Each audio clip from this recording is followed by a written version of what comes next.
Привіт, народ! Сьогодні в мене буде веселий стрім в лапках.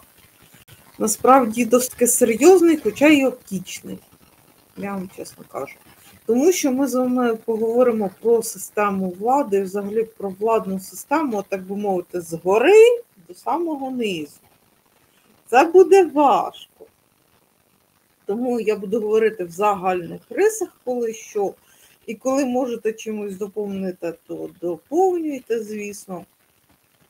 Але тим не менше, перед нами зараз стане головне питання, як бути і що робити, те, що називається. У нас зараз намічається сильна криза, і, так би мовити, ніхто не знає, як бути і що робити. Але треба сказати, давайте я піду від самого верху, тому що, як ви знаєте, що риба гниє з голови, тож давайте ми почнемо з голови. І цією головою буде... Шановні члени президії, шановні учасники сьогоднішнього засідання, як ми вже почули, зараз докладається дуже багато зусиль для відновлення зруйнованих потужностей, балансування енергосистеми, диверсифікації генерації на основі децентралізації, моделі децентралізації. Також сьогодні були представлені і оговорені нові конкретні рішення та механізми, які повинні допомогти, в першу чергу, нашим громадянам. Словом, це Єрмак вліз туди, куди йому не треба було. Тобто, як ви зрозуміли, це все стосується регіональної політики. От тільки там його ще не валялося, я чого поставила це відео. Тому що це відео мені вийшло в рекомендаціях. У мене щелепа відвисла від таких рекомендацій. Але давайте ми не будемо заглиблюватися в суть. Давайте ми пройдемося по поверхні і порівняємо Єрмака з іншим великим оратором. Казати план закінчення війни, який буде підтриманий більшістю світу. Це дипломатичний шлях, над яким ми працюємо. А окрім цього, як я вам сказав, не все залежить від нас. У нас виробництво щодо технологій, дронів, ребів, артилерії, воно дійсно збільшує. Зрозуміли фокус. Тобто Єрмак хай підглядує, але говорить чітко і послідовно. Володимир Зеленський, не знаю, скільки він на сцені, років 15, здається, чимало він років на сцені, можливо, навіть всі 20, рахуючи КВН, а отаке говорить. Тобто, знову ж таки, поки що не заглиблюючись в суть. Але чому я вирішила зробити такий медійний ролик?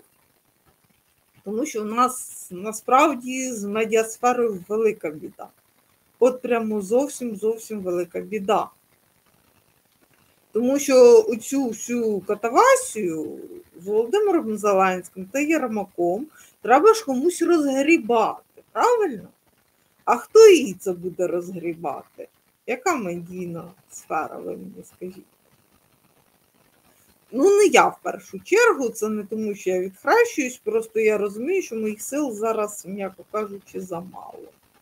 Тобто я б рада вписатися в цю боротьбу, і я буду старатися вписатися в цю боротьбу, але щоб набрати ваги, мені потрібна буде ваша допомога. Тим не менше. Це все буде освітлювати медіа. І нехай зараз... Спеціальний ефір на Радіо НВ. Мене звати Власта Лазур. Зараз. Це Власта Лазур з вами привіталася. Я не маю нічого проти Радіо НВ, чесно кажу. Тобто команда НВ, як на мене, хороші, впевнені середнячки. Тобто немає що сказати, там ні хорошого, ні поганого. Тобто вони такі впевнені середнячки, як на мене.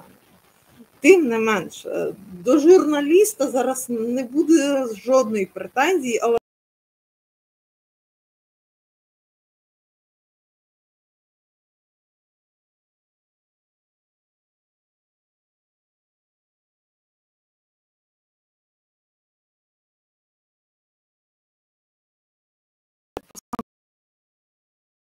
буду паралельно коментувати. Тож, говорить Власта Лазур. В крайній частині мого нинішнього слоту ми будемо говорити про внутрішню політику і про можливі відставки уряду або окремих урядовців, або всього уряду. Тут якраз є питання. До нашого ефіру вже долучився Олексій Кошель, політолог. Я вас вітаю. Доброго ранку. Олексію, ну дивіться, на цьому тижні наші колеги з «Української правди», посилаючись там на свої джерела в оточенні президента, здається, повідомили, що Володимир Зеленський втомився від Дениса Анатолійовича Шмигаля і думає про його відставку. Я не знаю, чи є втома президента від прем'єр-міністра причиною для звільнення останнього, але тим не менш ця новина породила безліч дискусій на тему, а законно чи незаконно звільняти прем'єр-міністра під час війни, бо, мовляв, під час воєнного стану неможлива відставка уряду. Хтось навіть пожартував в стилі такого чорного гумору, мовляв, так що це означає, прем'єру навіть померти не можна. Але давайте спочатку розставимо крапки над «і» в цій законодавчій площині. А що каже закон? Прем'єра справді не можна звільняти під час війни? Зараз. Стоп. Поки що стоп. Зрозуміли питання Власти Лазур. Власта Лазур оголосила проблематику, що у нас президент втомився, так би мовити, від прем'єр-міністра. І що взагалі-то по закону не можна звільняти прем'єр-міністра. Але, тим не менше, Власта Лазур уточнює, так все-таки можна чи не можна, які будуть варіанти, це важливо, тому що загалом-то чому кличуть експертів в студію, давайте я так вам поясню. Тобто експерти мають бути, по-перше, на стороні народу, у нас далеко не кожен експерт на стороні.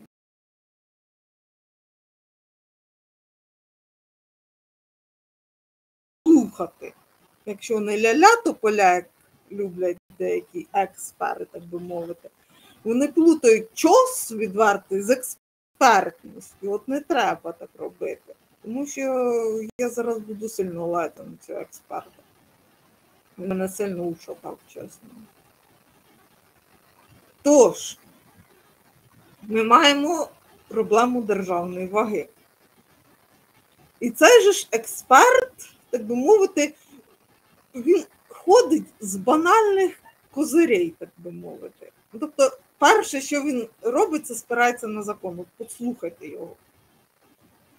Є позиція одного із депутатів фракції «Слуги народу» пана Веніславського. От я дуже поважаю його позицію, він є відомим фахівцем з конституційного права. Він дійсно говорить про те, що... Оце мене вже прямо бісить, я чесно кажу. У мене є як рух, тобто він ще молодець в тому, що він принаймні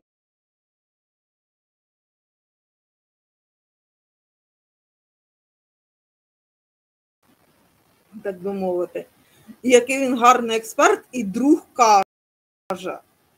Да, це от якби я почала розказувати, то мені б сказали, одна баба сказала.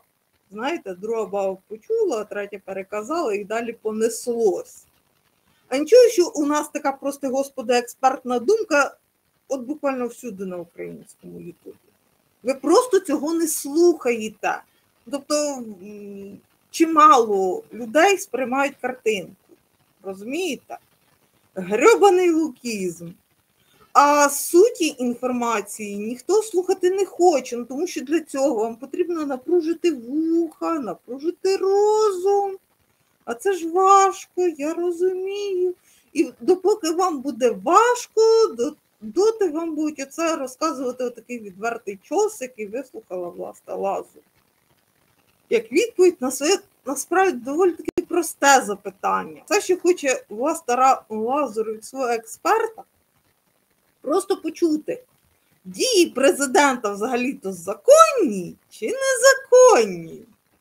По-хорошому на це запитання можна було б відповісти так чи ні. Експерт проговорив 5 минут, тому що у нас в тренді пустопорожня балаканина. От якби було побільше критиків, які буквально оце все аналізували, оцей наш ЧОС, так би мовити, то, може б, оці експерти трішки слідкували за язиком і трішки навчилися б лаконічно принаймні відповідати. Тому що, наприклад, в Спарті цінувалася лаконіка. От якби ви в Спарті оце чесали 5 хвилин, відповідаючи на запитання так чи ні, вас би просто не вбили, але, можливо, побили б, чесно. Тому що спартанці так не діяли. Але у нас 21 століття, у нас, звісно, не Спарта, тому можна оце чесати язиком 7 мішків гречаної вовни. Давайте я ще раз його послухаю.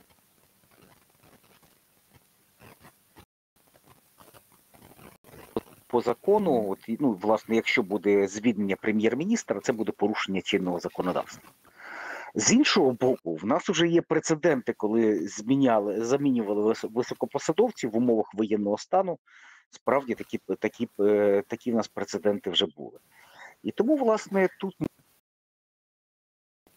сценаріїв. Або відбувається внутрішньопарламентська дискусія.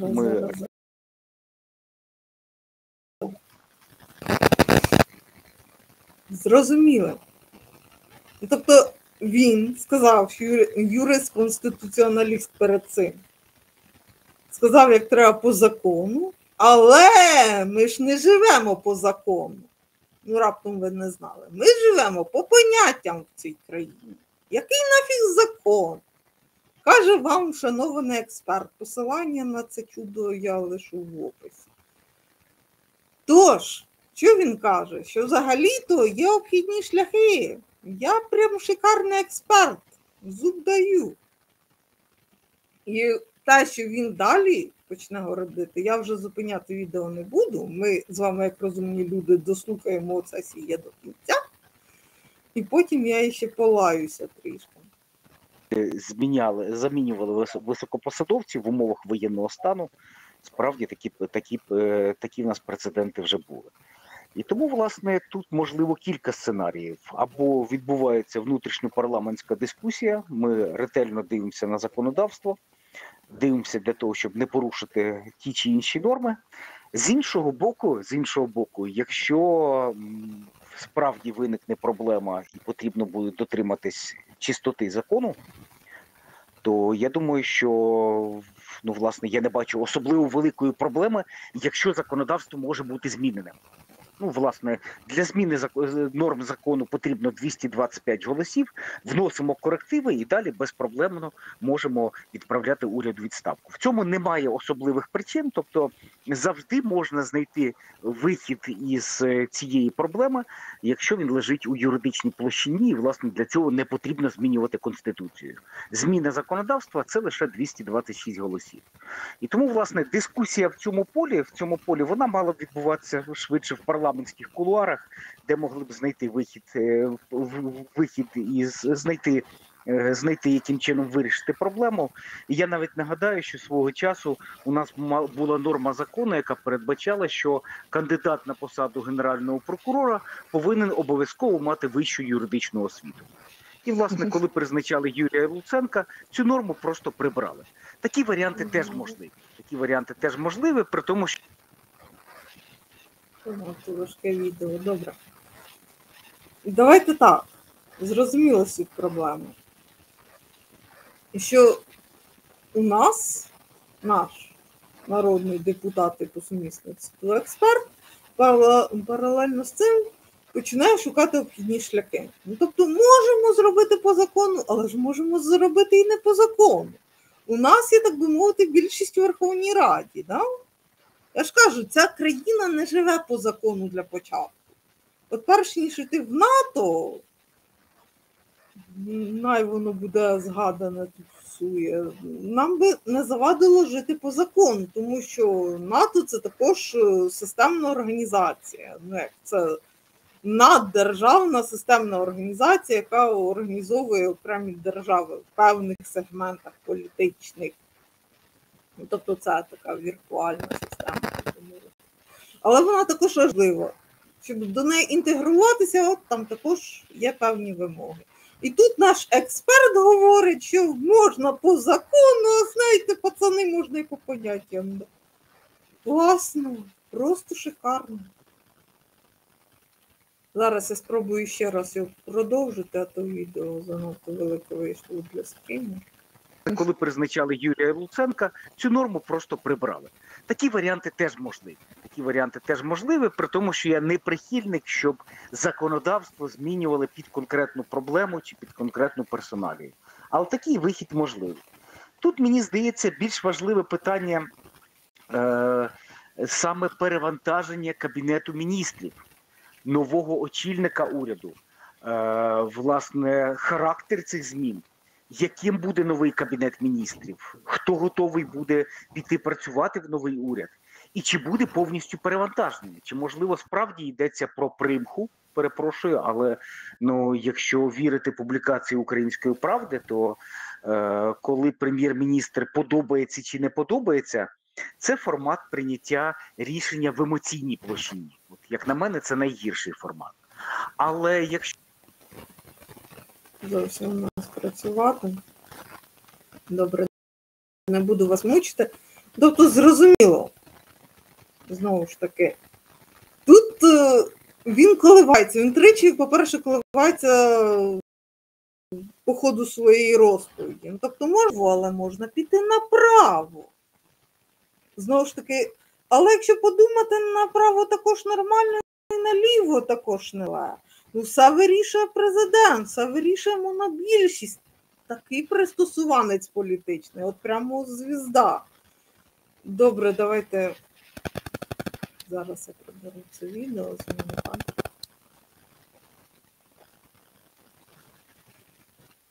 Тож, і це далеко не все. Тому що це вершка айсбергу, те, що називається. Це у нас те, що називається проблема з голови. А потім це все у нас спускається далі на хвіст. Звісно, що першими вигрібають військові, це зрозуміло. Вигрібають також і мирні, тому що мирні стабільно у нас, так би мовити, страждають під час війни. Тобто втрати серед мирних людей практично неможливо прорахувати, але намагатися треба. Для цього існують політики. Взагалі окрема штука – це ставлення, так би мовити, людей до політиків і політиків до людей. Оце прямо також один із стопорів, який нас гальмує. Тому що, як показує досвід Сергія Стерненка, чого мене так сплющило, от як можна двічі пролетіти, як фанера над Парижем? Тобто він перший раз отримав за свого хорошого росіянина, від США він отримав. Да, там пожалілися росіяни, я про це розповідала. Але людина отримала звіздюлей. Висновків нуль. Повні сказали: Боже, зая ти моя, люба ти моя, такий ти наш хороший. І ця люба моя, зая моя пішла і знайшла собі нову проблему. Тільки цього разу зая моя взагалі не може пояснити досі, як зая моя знайшла проблему. Так зая моя сильно, так би мовити, нарвалася. Тобто зая моя ще б трішки позбавилася б життя. Я розумію, що важка ситуація. Але якщо людина політик, то політик має знати, що йому прилітає, від кого, під яким ракурсом. Я не бачу цього пояснення. Зовсім не бачу. Не чую. І те, що у нас прикривається через окремих людей, те, що це все татаровщина, ні. А можна детальніше про татаровщину послухати? Тому що оце все татаровщина, оце все Сергій Стерненко піде ногтики пилять. Якщо у нас татаровщина, оце все пояснює. Політик, він має вирішувати суспільні проблеми, а не знаходити проблеми на свою дубцю. Будь ласка, не плутайте. Тобто, якщо ви мені будете пропонувати таких кадрів, як Сергій Стерненко, то даруйте, ці кадри підуть досить далеко. І мені, якщо чесно, начхати, чим вони займаються. Тобто, те, що людина волонтер, це взагалі не привітити в політику. Це стосується і Сергія Стерненка, і Сергія Притулу по-хорошому. Просто Сергій Притула, він принаймні шифрується. Сергію Стерненку клепки бракує навіть шифруватися, розумієте? Ну, в моєму розумінні шифруватися. Тобто те, що він говорить, з моєї точки зору, поряд з політикою навіть не лежало. Не те, що не плавало. Тобто зовсім там біда з політикою, але тим не менше людина чеше в політику, бо там же ж довбограїв приймають. І судячи з нашого попереднього експерта, Сергій Стерненко в чомусь має рацію, треба віддати йому належно. Просто українське громадянське суспільство також має зробити для себе висновки. Вам хто потрібен в парламенті? Люди, які трішки розуміються, так би мовити, в тому, як система, чи з'їде все на авось. Бо якщо з'їде все на авось, то ми будемо вигрібати після війни. Я так відчуваю, що, ну, скільки б я не говорила, я не відверну цю перспективу, так би мовити. Частині народу не доведеш, і це погано. Тому що після війни прийдуть військові, це у нас буде тригерна ситуація по другому колу, тому що, окрім того, що війна грає сильно на нервах, підождіть, після війни там буде ще цікавіше. Зараз. Тож, і це навіть ще не все, тому що у нас є зовсім простий народ, це я вже говорю так узагальнено.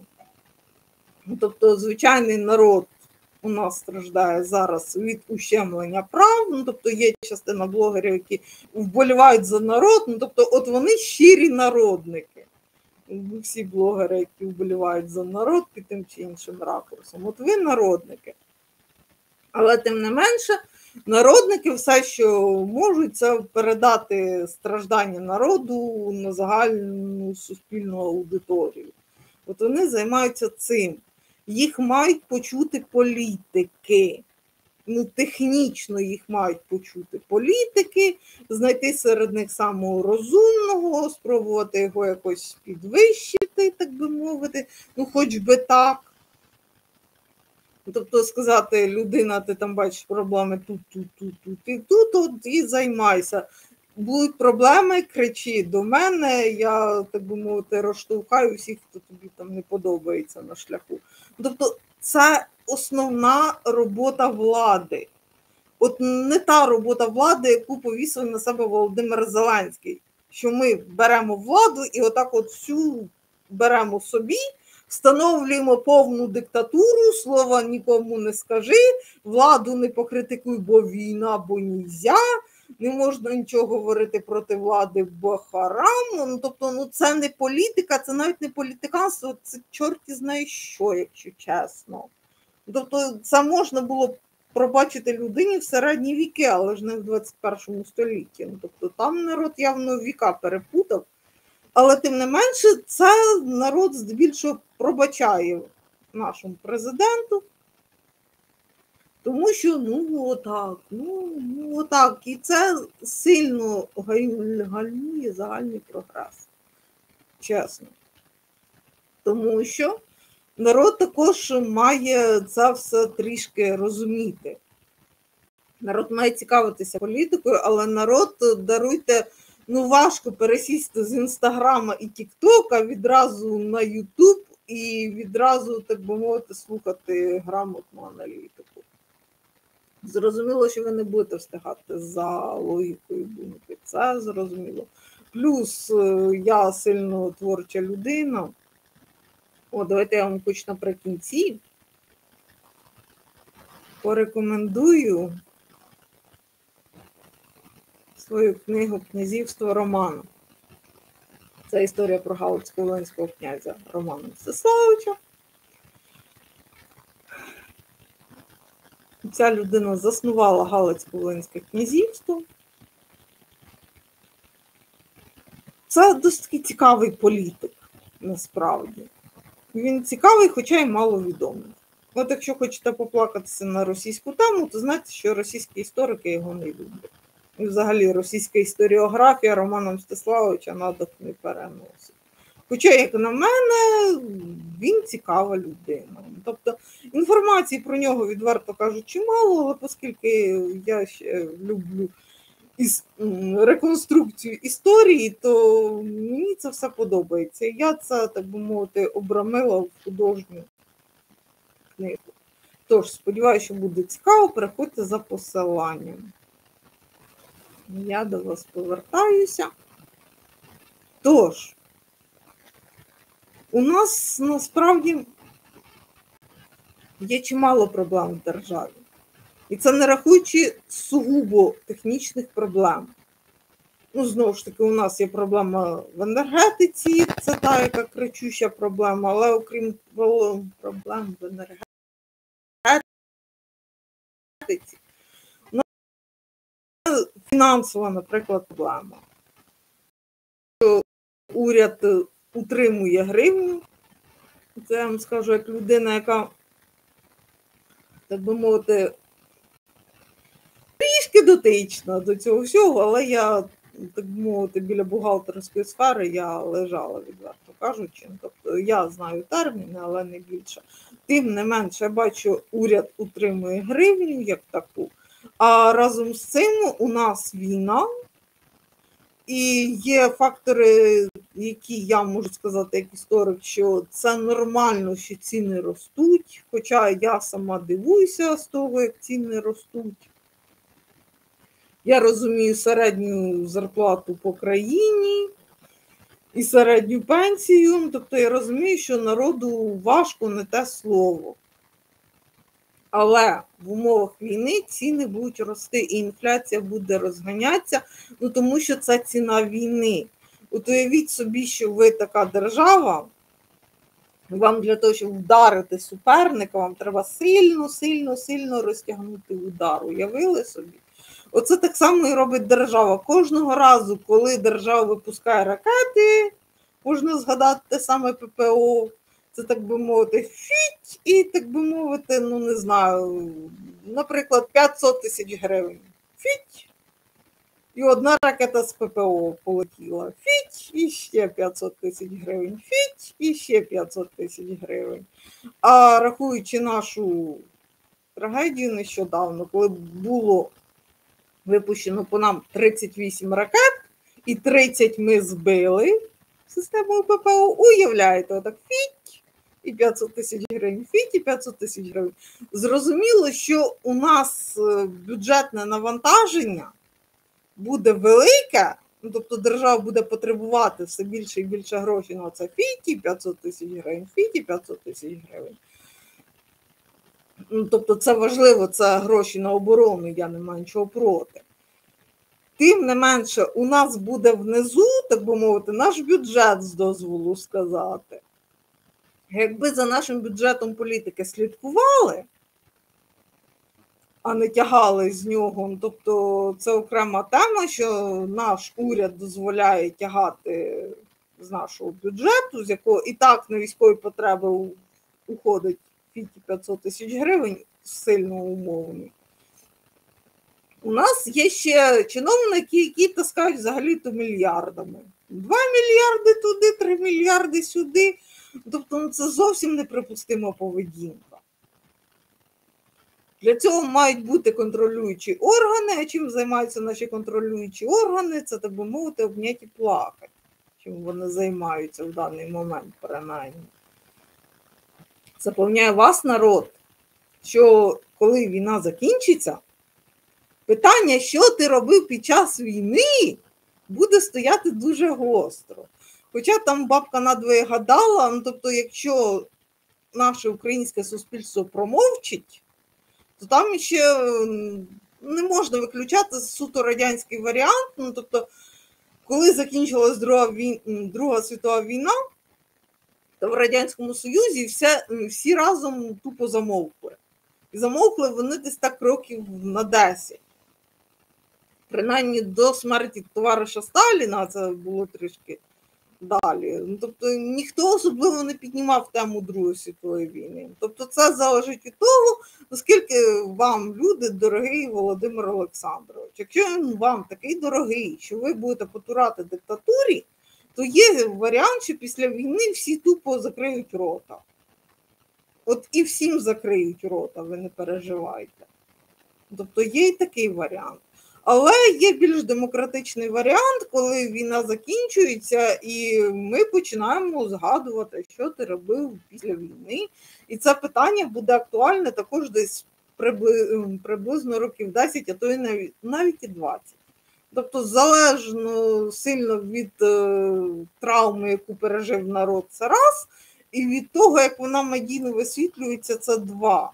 Оскільки у нас медіа контрольовані, привід єдиного марафону, то наш народ, наскільки я можу судити по тому, як впливає навіть Ютуб на настрій в народі, то взагалі-то можна сказати, що медіа-подушка може приглушити народний гнів.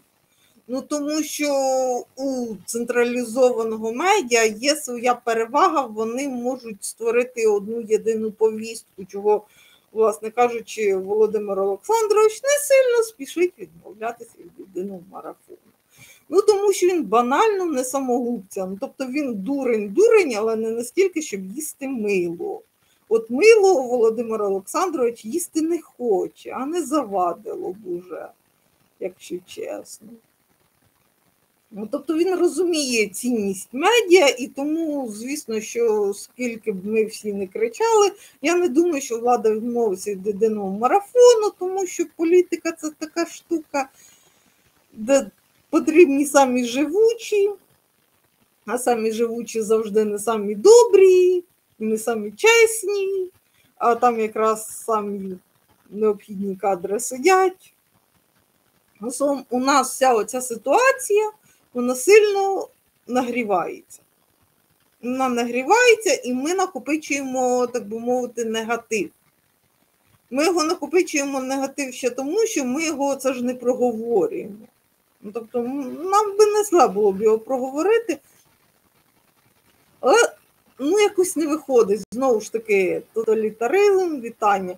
Але є ж і сила протидії, ну, народ загальна сила протидії. Хотілося б почути медіа, але ви чули, що чула Власта Лазур.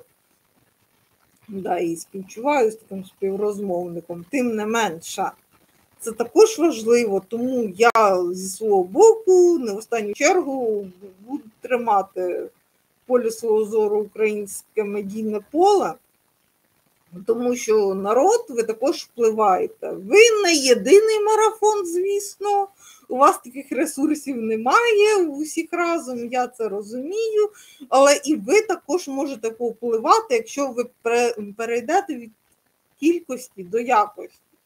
Ну, принаймні так. Один цей перехід, це буде, знаєте, це буде маленький крок маленької людини, але великий крок для всього людства.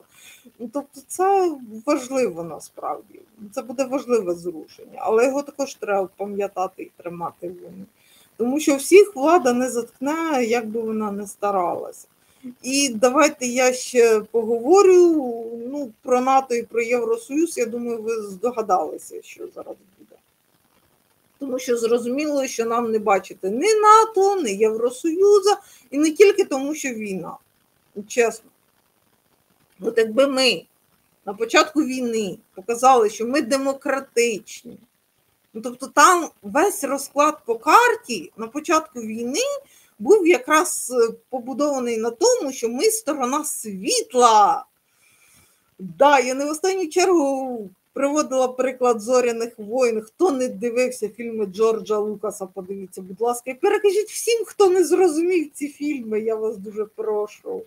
Бо не знати фільми Джорджа Лукаса – це ганьба, хоча я знаю людей, які, чесно, не знають про ці фільми. Є й такі люди. Але тим не менше. «Зоряні війни» не в останню чергу, і те, як я їх обіграла, зіграли на тому, що ми були стороною світла. Завдяки діям Володимира Олександровича ми не сторона світла. Ми взагалі не зрозуміли, яка сторона і куди ми дивимося. І ви думаєте, нас отаких гарних будуть терпіти? Звісно, що Захід буде поводити себе обережно. Ну, ніхто не буде постачати зброю тоталітарному режиму, добре поки що псевдототалітарному. Але тенденція у нас іде до тоталітаризму. Ну, ніхто не буде із західних країн фінансувати Августо Піночета умовного, чи ще там когось. Ну, тобто, коли наші владні, як би мовити, люди говорять про те, що розумієте, що от Захід зволікає. У мене тільки одне питання, а ви що зробили, щоб Захід ворушився швидше? Тому що те, що Захід зволікає, в цьому є не в останню чергу і ваша провина. Ви не стаєте для Заходу грамотним партнером. Зовсім не стаєте. А винен в цьому Захід, як не дивно. Тому що у нас отакий рубільник. Да, ви правильно вгадали. Тому що у нас ля-ля тополя, у нас сама головна штука, яка тільки може бути. І це неприпустимо, це грає проти нас. І коли ми через свій рупор говоримо Заходу, що знаєте що, а давайте підтримайте Україну, а дайте нам гроші. Я казав про те, що просити у Заходу грошей – це трішки не комільфо, якщо чесно. Будь-який громадянин може попросити у західних партнерів гроші, кредитну лінію, да. Будь-яка людина запросто. Держава не може. Держава має дати проект. От під проект західні партнери гроші дадуть. Покажіть, що ви адекватний партнер для початку. От якщо вам не важко, громадяни політики. Просто покажіть, що ви адекватний партнер, у вас є план. І не треба вимагати плану від кого там, від Трампа. В останній раз Володимир Зеленський прославився. Тобто, Володимир Зеленський від кого тільки не вимагає плану. Від Залужного він вимагає плана. Зараз Залужний на своєму місці в 2022 році, чи, здається, в 2023 році це все було. Викотить план Зеленському, тобто, щоб фронт посипався. Класно. Тобто, і ще там від когось, від кого тільки Володимир Зеленський плану не вимагав. Окрім тільки не від себе. Взагалі-то є народна думка, і народна думка має вимагати від президента плану. Нормального, або принаймні грамотної видимості, не знаю, як сказати. Тобто ви хоч би грамотно зробіть розумний вигляд, а то я ж не вірю нашим можновладцям. Тобто у нас має бути план такий глобальний. Під нього мають бути виписані проекти економістами, військовими не в останню чергу.